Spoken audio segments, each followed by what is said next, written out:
SC వర్గీకరణపైన supreme court ఇచ్చిన తీర్పు రాజ్యాంగ విరుద్ధమని ఎస్సీ ఎస్టీ వర్గీకరణ వ్యతిరేక పోరాట సమితి నాయకులు అన్నారు. అయితే ఈ తీర్పును ధర్మాసనం పునఃపరిశీలించాలని కోరుతూ కాకినాడలో బంద్ నిర్వహించారు.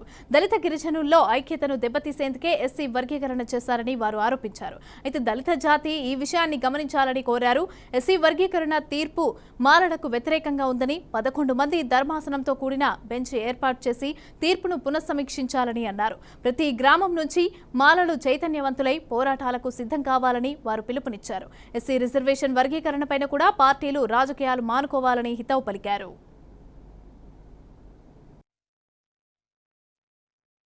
కార్యదర్శి ఈరోజు వర్గీకరణ వ్యతిరేకంగా భారత బంద్ పిలిపించాం.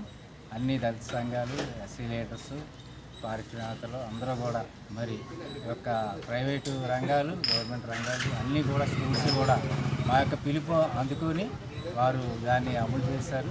చాలా దిగ్విజయంగా జరిగింది.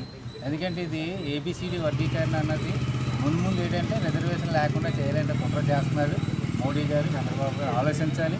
రివ్యూ పిటిషన్ కూడా చేసాం. మరలా మాకు సరైనటువంటి జవాబు రాకున్నట్లు